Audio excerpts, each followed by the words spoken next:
What's up, family? Today, I kind of want to pick up on this conversation that we started a few weeks ago around the evolution of my theology. And in that conversation, I actually went through, kind of walked you through how I evolved theologically over the years. And in this one, I'm actually going to go back and pick up on, or in the rest of these, I'm going to go back and pick up on some particular moments or specific moments in time and kind of give you a little bit more insight into me and my background. All right, so before I jump into today's conversation, make sure to like the video, subscribe to the channel, consider joining our community, consider volunteering for our community, check out our website, check out our merch, and of course, comment and share and all that great stuff.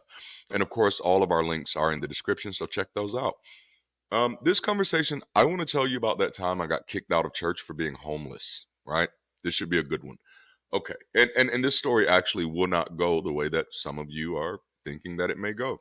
But I realized by the time I was in high school that a lot of things that people had gotten away with in their mistreatment of me had a lot to do with the fact that I didn't have parents who were active in my life. And of course, the fact that I was homeless. So it's easy to mistreat the homeless kid. But anyway, so this story kind of starts in 10th grade, and I have a few of my notes here. I just want to make sure I got my mouse on the right screen. But this story starts in 10th grade, and by this time I'd been in ministry for about 3 years. My mother was still struggling with a drug addiction, but for some reason I had recently moved back from Maryland. I was originally living in Maryland with my father. When his wife didn't like me, he bought an apartment for me, and so I lived by myself in the ninth grade. And then my family in Alabama found out about it, and so they sent my aunt and uncle to pick me up, who I had never met before. And so I lived with them for a few months, and then finally it was like, well, this kid needs to be somewhere, so they sent me back to my drug-addicted mother. This family has great decision-making skills, right? All right. And again, this just shows you, and this is something I didn't realize until I was adult. Nobody in my family was interested in the stability of my future. And that's one thing I couldn't even reconcile until I was an adult. And you'll see some of that in this story. But anyway, not sure why I kept being sent back to live with my mother, but moved back to where I live now, actually, which is Dothan, Alabama. And I started back going to high school. And so I was at a school, I don't need to say in the school name, but it's Northview High School. And I became the co-president of the campus ministry there, which was first priority, I believe. The school I had left in DC, one of them, the first one was Frederick Douglass High School. I was on the Council for Christians in Action there. And then I went to Gwynn Park High School, where I became the founder, co-founder of a campus ministry called Fire, Fervent and Passion, Righteous and Effective, based off of James chapter 5. I think it was verse 16. The effectual fervent prayer of the righteous availeth much. And so I was a real gung-ho type of guy. So when I realized I was moving back to Dothan, I got right back involved with campus ministry and eventually became the president of the first priority campus ministry. I was also a part of the local church, which the name of that church was Acts Church Christian Center, for those of you who are watching from Dothan, which I was immensely faithful to. I was going every Sunday, every Wednesday, every Friday night for prayer, and then every Thursday for praise and worship rehearsal.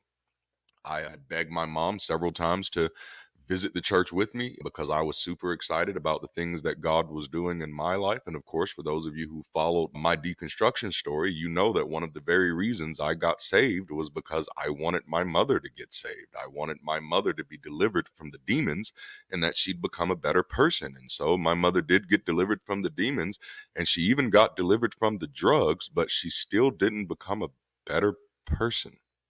That's a whole nother conversation. Eventually, my mother, when I would ask her to come to church, sometimes she would lie and say, yeah, I'm going to come, and then not come, to which I would be heartbroken. And other times she'd just forcefully resist. Eventually, she got absolutely annoyed by my insistence that she should come to church with me, and she decided to move out while I was at school. So in 10th grade, I came home, and my mother had packed her bags and moved out of the apartment that we were living in. That was an interesting time, and it was a shoddy apartment anyway, but obviously I was immediately homeless, and that's kind of how that goes. But this was a predicament that she had left me in many times before, which is why you kind of hear me talking about this in such a nonchalant manner. Homelessness has been a major narrative in my life. And so I spent the next few weeks living on the streets, navigating between friends' porches and couches while still attending school and church faithfully. I was still the president of the campus ministry, and I was still very active at the church. As a matter of fact, at this time, I was the assistant minister of music of the church. And I say it that way because there were some interesting things that had happened. The original minister of music of the church was Marcus Tankard, who was known as Marcus Whiters back then. But Marcus Tankard, his family had a reality show on Oxygen, I believe, at one time called Blood is Thicker Than Water. He's from Dothan. His mother's from Dothan. Actually, his mother was friends with my mother. I won't tell his family's business. But anyway, he was the person that invited me to the church. He was the original minister of music for the church. And I actually looked up to him for a very long time. I don't look up to him now, but that stopped years ago because I realized the dude was out of his mind. But like he used to literally drink olive oil. And I was like, what? And that maybe that's not weird outside of other things, but when you're drinking olive oil to get anointed, that's a little weird. But anyway, there's some other things there too. If you've heard me tell the story about the guy who pretends that the church is filled with the glory cloud and is so thick that he can't see past the third row, it was that guy. But anyway, the first years, he's the one that actually invited me to that church in ninth grade. And I was enthralled by the church because coming from Maryland, the church I was active in Maryland, which I mentioned it in the first episode of this one, was Victory Christian Ministries International Church. It was more charismatic, more non-denominational. And so the biggest thing that I loved about non-denominational churches at that time in history is that there were more people my age who were interested in and passionate about the things of God. And so one of the things I was really sad about having to move back to Dothan is that I knew that that didn't exist here because at that time, we didn't really have solid non-denominational charismatic churches. And even as we did develop them, that part never really kicked off in Dothan. Now it was there in Ozark, but that's a whole nother story. But what excited me about his church is that he was near my age. He was actually 2 years older than me, but he was near my age. And watch this. This shows you how shallow I was. And he was a tongue talker. So yes, you speak in tongues, you know the Holy Ghost, you believe in miracles, you believe in prophecy. We're going to have good church. And he introduced me to some of the Assemblies of God churches that were in our areas that I didn't know anything about. And of course, they're not quite non-denominational, but many non-denominational churches, many non-denominational church leaders come from the Assemblies of God denomination, along with some other denominations as well. But that's why there's so many similarities. Charismata and non-denominationalism is kind of an extension of Pentecostalism, which Assemblies of God is a part of. So I was super excited about that. I was like, oh, yeah, yeah, yeah. But okay, this is before. So, and then he ends up leaving the church.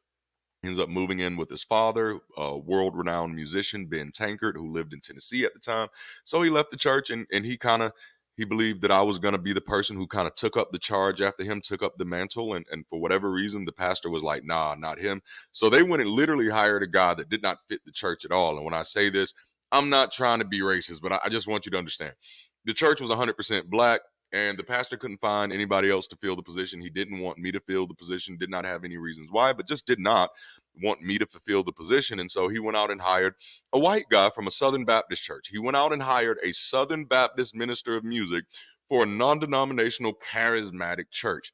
That lasted for 6 weeks. Mind you, I became great friends with that white guy. Can't remember his name today, so I don't know how great of friends we were. But mind you, this was in 2001. So this has been a long time ago.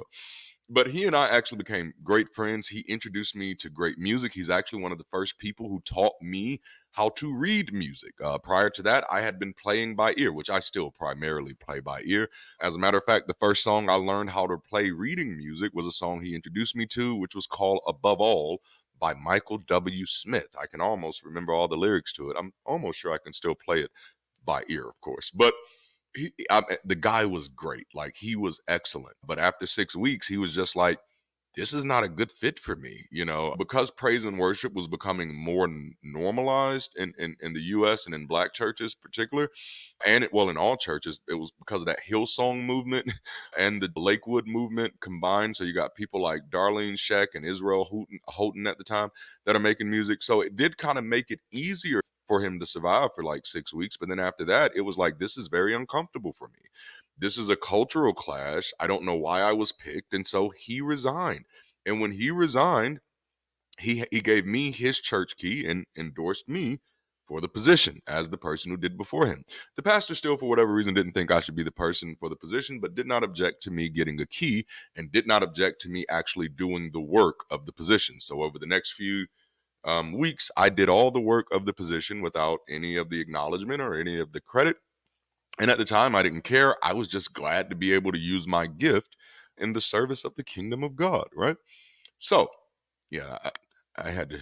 I'm trying to give you all the context. So now we're back in 2001, and I'm in 10th grade. 2001, I'm in 10th grade at this time. My mother has left, moved out. I've been living on the streets between friends' couches and porches and whatever else I can find. Now, typically, what I'm doing, I'm still going to school. I'm still serving church faithfully.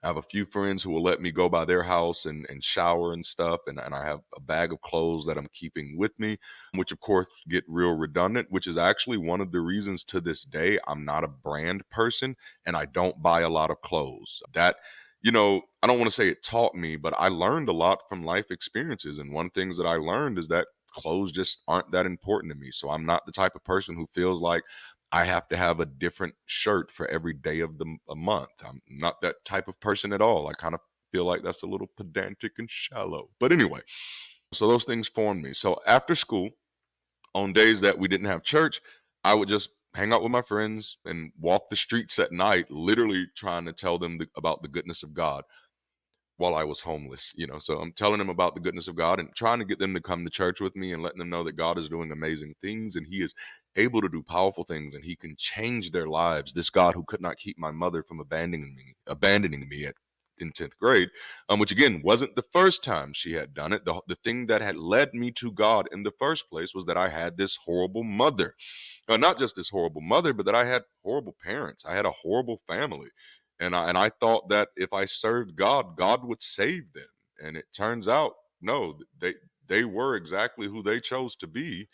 And there was no imaginary friend that I could, attach myself to that could change who they chose to be. Anyway, on nights that I did have church, instead of getting off the school bus, near my friends, I'd get off the school bus near the church, walk to the church, and I'd spend hours praying and worshiping before the Lord before service started. And then I'd clean up the church if there was anything on the carpet or stuff. I'd pick up stuff to make sure that the sanctuary was welcoming by the time people started coming in. And the more I prayed, the more I felt like I should be praying more. So I increased how often I would go to the church throughout the week. So I start going literally Monday through Friday. I just say, you know what, instead of hanging out with my friends, I'm going to go straight to the church. And I go to the church, pray and worship for hours, and then leave the church and walk the streets until I could find a friend who would let me stay at their house. For whatever reason, the pastor found out that I was homeless and that I was hanging out at the church after school and decided to take my key. He decided to take the keys of the church from me because he didn't want me, this homeless kid, coming to the church, hanging out after school. Right? Whew. One of the leaders of the church found out what the pastor did and about the fact that I was homeless and was the only person of that church to invite me to live with them. The pastor who found out that I was homeless took my keys and did not offer me a place to stay. My aunt and uncle who literally, I had an aunt and uncle who literally joined the church after the pastor did this, who knew that the pastor did this. They don't understand to this day why I don't consider them great people. I continued to serve that church faithfully until my grandmother found out that I was living with strangers and that she could get extra government assistance for allowing me to live with her. Mind you, I'd been homeless several times in my life, and my grandmother had never reached out to try to get me to live with her. But now that I was old enough to take care of myself and she could benefit from it, seemed like a good idea. Yeah. All right.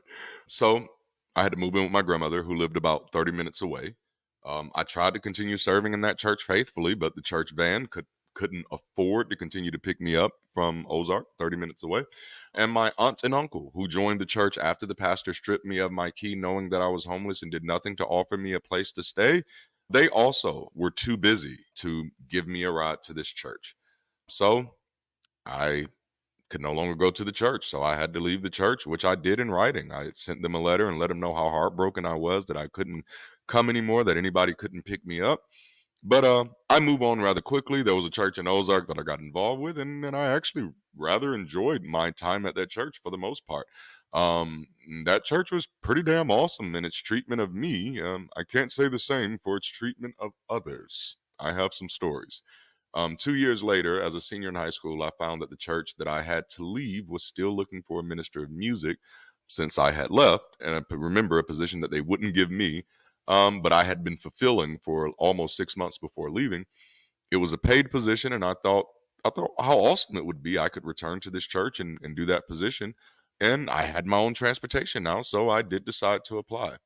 I drove 30 minutes to meet with the pastor, only for him to tell me that he could only consider me for the position if I would publicly apologize to his church, to his congregation, for leaving that church when I was homeless and 15 years old and had no transportation to the church.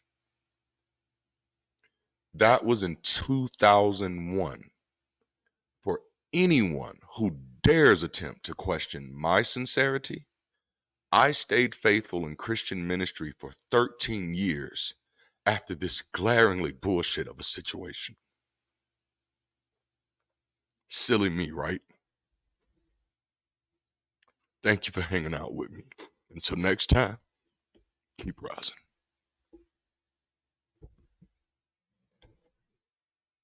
Thank you for sticking around to the end of this video today. As you might have guessed, this one is a replay that was requested by my patrons and my YouTube members. And it's also helping me take a much needed break. As you can hear, I'm still quite congested from getting over the flu, virus, or whatever this is. And as with all things, the show must go on. So I hope that you enjoyed this video today. I do understand this one was a bit of a trigger warning, but it was deep insight into my life. And it's one of the reasons why I protect myself the way that I do today. I'd love to hear your thoughts about today's video in the comments. And if you're looking for community to connect to, look no further. Bridge City is building the future of belonging in a post-religious world. The link to get connected is in the description below. Again, thank you for hanging out with me today. And until next time, keep rising.